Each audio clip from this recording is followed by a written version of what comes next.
defined by values. So to understand America, you have to understand American values. They are 1. E Pluribus Unum, 2. Liberty, 3. In God we trust. I call this the American Trinity. I made up the name, but I didn't make up the values. They are on every American coin. The first, E Pluribus Unum, is Latin, meaning out of many, one.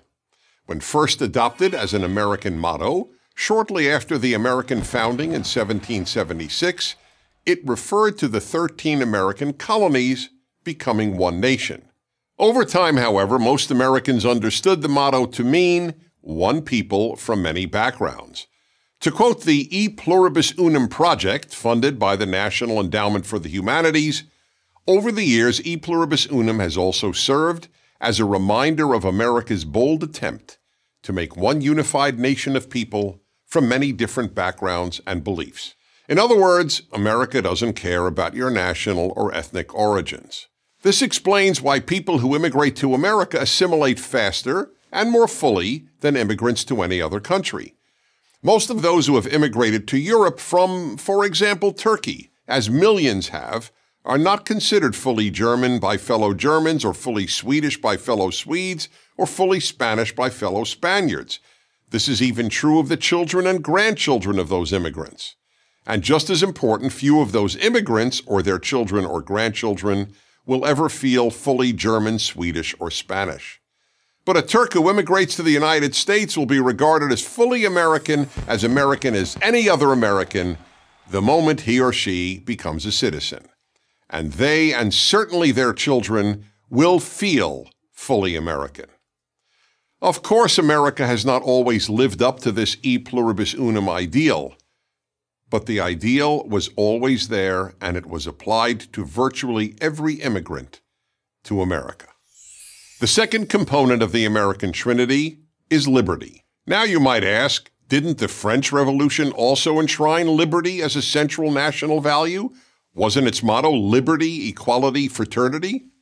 The answer is yes. America is hardly the only country to enshrine liberty. It is the only country to enshrine liberty, e pluribus unum, and in God we trust. What's the difference? The difference is this.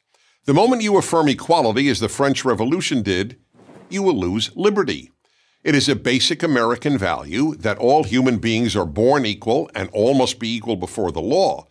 But ending up equal, that's a French and European value. And if you want people to end up equal, you must deprive them of liberty, which is exactly what happened right after the French Revolution and in every other society that made equality its national goal.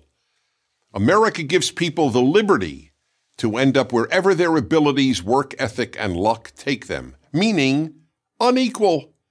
Therefore, professional athletes will make more money than teachers or doctors. That may be unfortunate, but that is what liberty allows. If you want equality, you will tell people how much they can earn, and that means the end of liberty. And third, in God we trust. Unlike almost every other country, America never had a state religion. But it was founded on the principle that God, specifically the God of the Bible, is the source of moral values. As the Declaration of Independence put it, all people are endowed by their Creator with certain unalienable rights, that among these are life, liberty, and the pursuit of happiness. In other words, rights come from God, not from men. If rights are given by men, men can take them away. The American Trinity is the reason America became the world's freest and most prosperous country. But many Americans want to, in the words of former President Barack Obama, fundamentally transform it.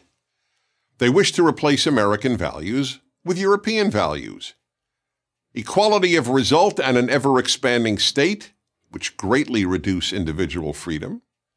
The celebration of ethnic and racial identity, which is the opposite of e pluribus unum, and the removal of God as the source of morality and rights. Which set of values Americans adopt will determine whether America remains free, prosperous, and the force for good in the world that it has been. With the exception of the Civil War, this is the greatest internal battle in American history. I'm Dennis Prager.